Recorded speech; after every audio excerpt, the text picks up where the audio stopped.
This week on Wilderness Systems Kayak Bassin Show, Chad Hoover takes his hunt for monster bass to VIP Adventures in South Carolina, where he hooks up with Tom Samuels and Philip Gentry. Get up and put on the coffee. You know the sunlight won't last. Making my way to the country. I'm gonna catch a big old bass.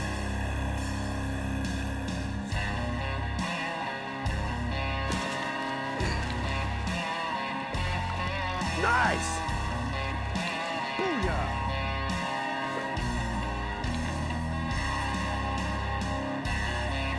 That's the big one. Love it! Yeah! Yeah, over the reed, baby. Yeah. Nice fish.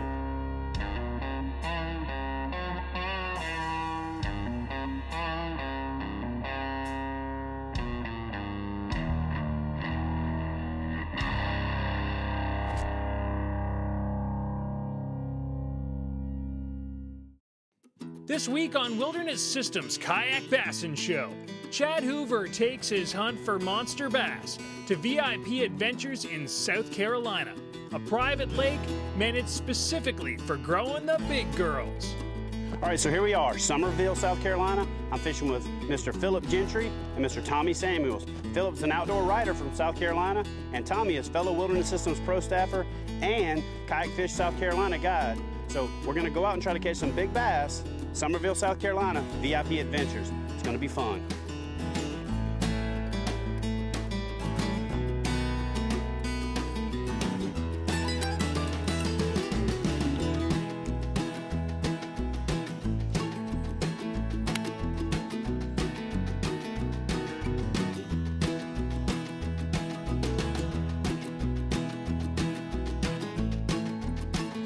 Oh yeah.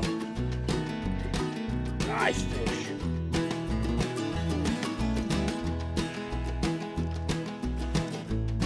Don't jump. Don't you jump.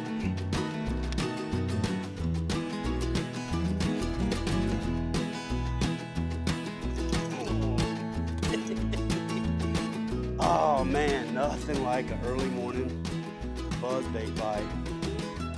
And you know how you hear the story about the one that got away? This is somebody's one that got away. And I'm actually gonna go down and clip this off as far as I can because it's down in its gullet. Make sure I take that line. It's a nice fatty, big old, thick, chunky fish. Big broad back on her. She spawned out. That's how slim she is right through there. That fish would be another 2.5 pounds.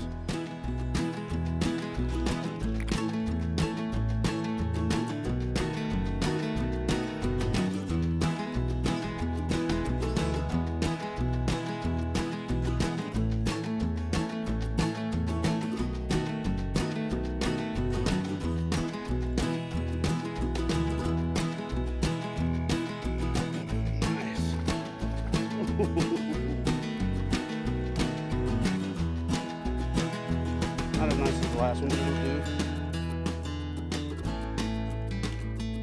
All right, so check this out. If you ever catch a fish in a treetop with a buzzbait, always go back through there with a crankbait after that.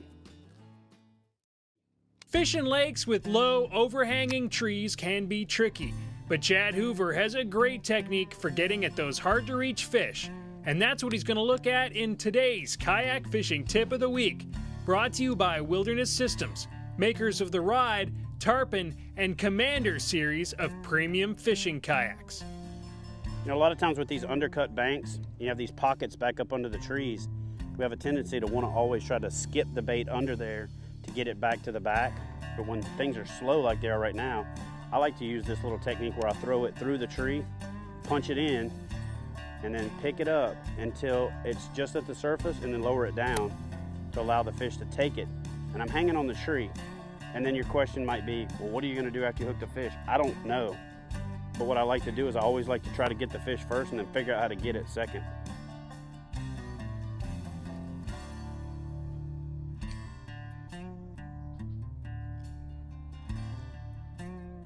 There it is.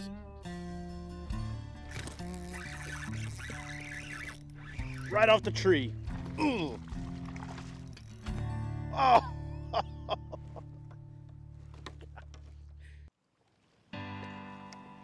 This week on Wilderness Systems Kayak Bassin Show, Chad Hoover is in South Carolina with fellow Wilderness Systems pro Tom Samuels and outdoor writer Philip Gentry.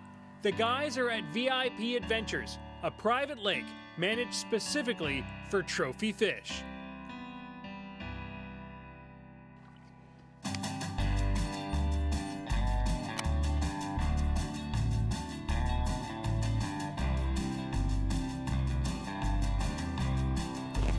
Oh, fish. Oh. A big bass just took off out of the shallows right there and ran into the side of the boat. Super shallow water. Oh, trailer hook. Got him. Right in the corner of the mouth. A couple of years ago, I started a kayaking column in South Carolina Sportsman magazine, and the editors asked me if I would be interested in writing about kayak fishing because of the growing interest in kayaks, and so we started Palmetto paddling. So I decided maybe I'd try the old trick of putting a floating worm up here and see if it'd take it. That's a female there, and she really looks like she may have a few legs left in her.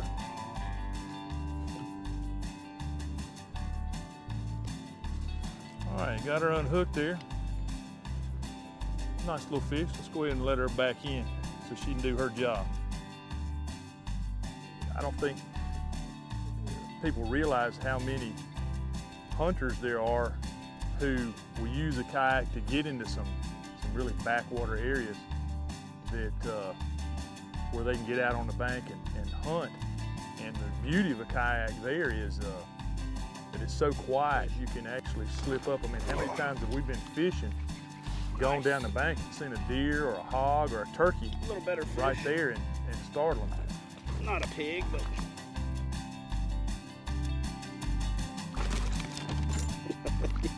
jumped across the boat.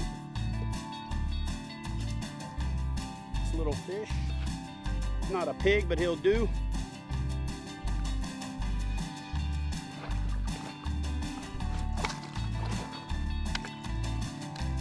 Easy, easy, easy.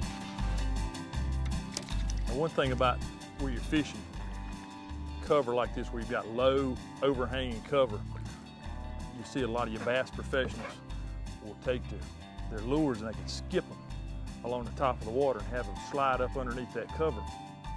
When the kayak, you don't have the luxury, unless you're standing up, you don't have the luxury of being able to get up high. One of the ways I like to compensate for that is what's called shooting. I learned this from shooting boat docks for crappie fishing. So I'll take the line in your trigger finger here and put about 2 or 3 feet out. Sometimes you might want to shorten it up if you've got a short cast. You want to grab it with your index finger and your thumb and leave these 3 fingers open and then turn it around like a platform. And make sure you keep those fingers out so they don't get in the way of that hook going forward. So I've got my hook pointed up away from my fingers. What I'm gonna do is extend my rod out here, and I'm gonna shoot it kind of like a bow and arrow. And the trick to this is timing the release between my bait hand and my trigger hand. Now that skips that bait up underneath that cover. And a lot of times there's no presentation even necessary.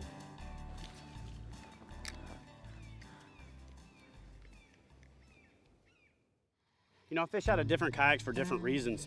And the reason that I chose the Wilderness Systems Ride 135 today is pretty simple. As soon as I got here, I looked out across the lake and I could see a lot of undercut banks and low-hanging cover. So with the low cockpit, the low deck, making a lot of sidearm casts where I'm casting along the edge of the cockpit, meant that for me, the Ride was a better choice today than the Commander, which is one of my favorite boats because it has a higher gunnel.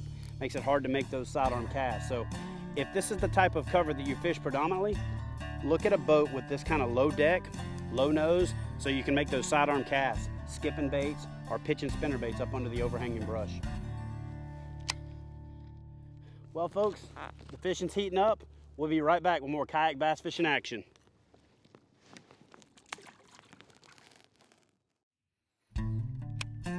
With a great morning of fishing already behind them, Chad Hoover, Tom Samuels, and Philip Gentry continue their hunt for big bass at VIP Adventures in South Carolina. All right, so I pulled back into this little cove, and there's these big wads of shad everywhere.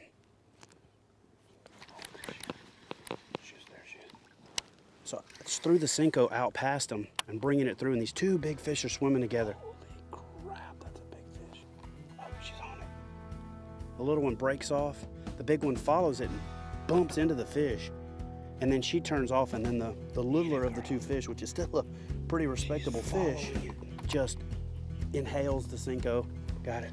I set the hook. The other fish comes around and follows her right up to the boat. Nice! Nothing like watching a big fish eat your bait. God, that was awesome. Oh, look at that. Yeah, buddy. Not the biggest one in the group, but a good fish. Let me get him back in the water. So, it is 3:17. Fished hard until about 2 o'clock. We got here late. The first feeding time of the day was 6:50 to 8:50. Second feeding time is 2:45 to 5:45 based on the Solunar data on Scout Look. And like clockwork, I mean, we have fished hard. I'm sweating. It's hot. The wind died down. 2 fish in 4 casts. Once you're into that feeding time, you're hearing birds chirping again. You're starting to see bait fish activity on the surface. You know what? I don't care if people believe in Solunar data or not. The fact of the matter is, I fish by it. You know, go when you can, fish when you could, if it ain't when you should, and you can catch fish. But the fact is, once they start getting aggressive, it's just a lot easier to catch them. And the feeding times are the key to that activity kicking in and making them bite better. Let's go catch some more.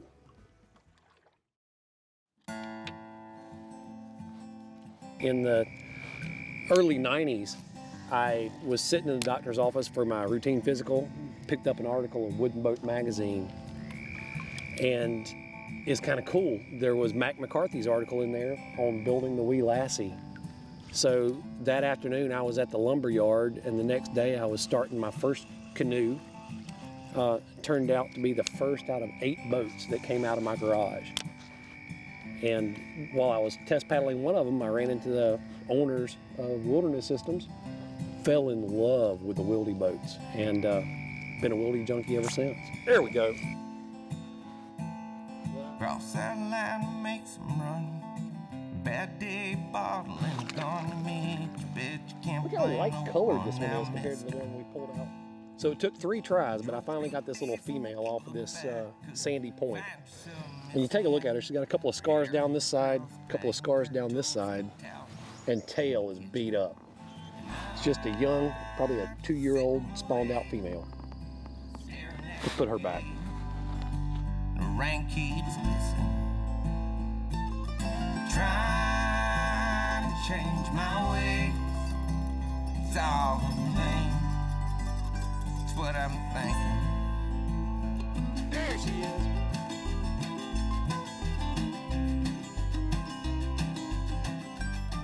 Well, it took all day to get her, but there she is. South Carolina pig post-spawn. I had said yesterday I've never broken the 8-pound mark. Finally did it. What a beast. I can't imagine what this girl looked like before the spawn. Just think, that big old belly full of eggs. Wow. I'm stoked. What a great fish.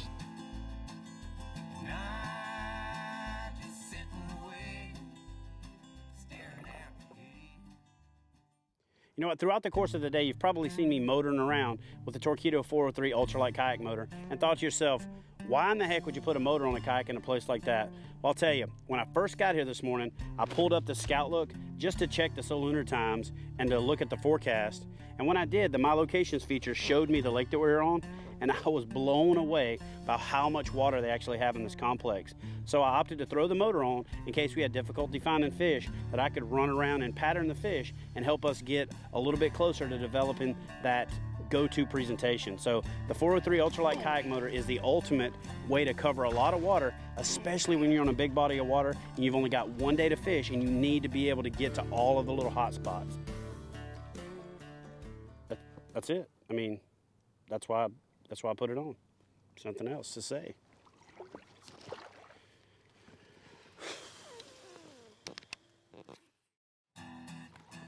Welcome back to Wilderness Systems Kayak Bassin Show, where this week, Chad Hoover is in South Carolina hunting down some big old bass. Heck yeah.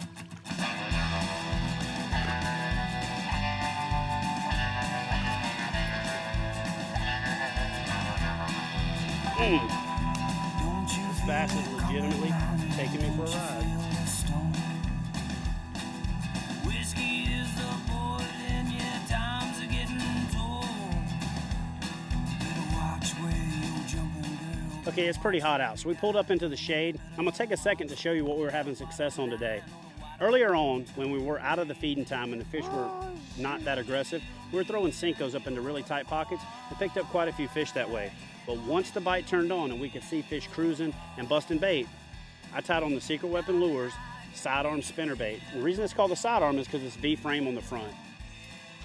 After the fish got a little more aggressive and they wanted it faster and they were chasing the bait down, I switched to a single arm or quick strike spinnerbait from the Secret Weapon.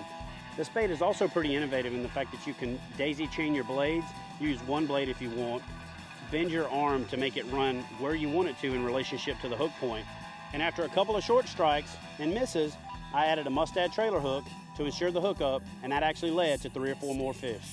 Now, with several follows, the first adjustment that I made was to drop down to a 8-pound to 12-pound, or from 12-pound to 8-pound Seaguar fluorocarbon. Couple that with the G Loomis topwater rod and a Curado 200 G7 spinning reel to burn those baits. That was the key to our success out on the water today.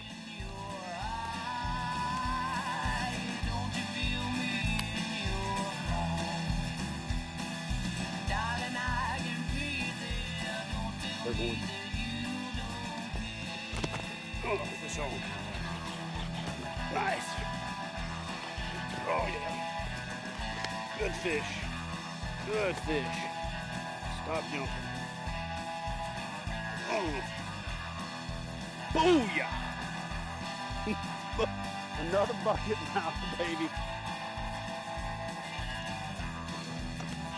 On the Pop R. A little over 5 pounds probably, maybe pushing 6.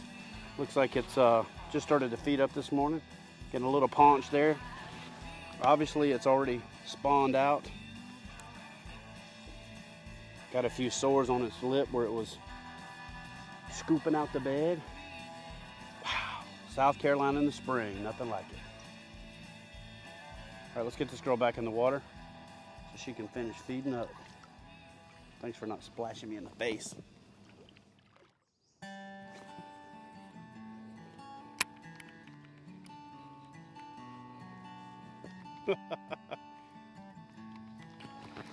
Oh yeah. Ooh. Ooh. When it popped it up, it looked like a small fish. Stay down. Stay down. Stay on.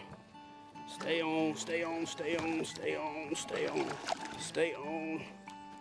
Oh, come here, come here, come here.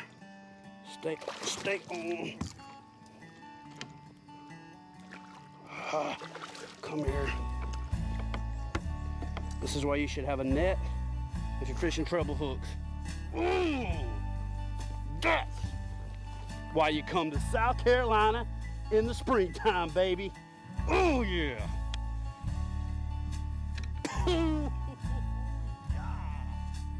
That is the ticket right there, folks. That's why you come to South Carolina in the springtime. You know what? I grew up in Louisiana. I fished all over the country. Texas, I love you, but there's nothing like catching a big old pig in South Carolina. Nice fish. Look at the gut on that thing. Look at that mouth. Raw.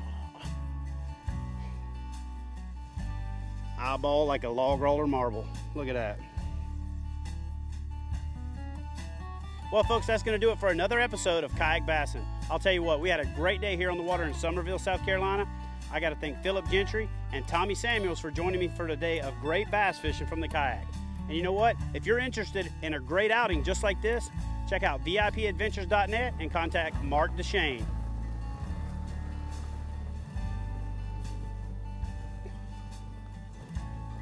You know what? Whether you're new to kayak fishing or you're looking to give kayak fishing a try, visit Hook One at kayakfishinggear.com for the latest in kayak fishing accessories, kayaks, and you know what? If you don't see something that you like, give us a call and we'll make sure we add it. Wow, nice fish.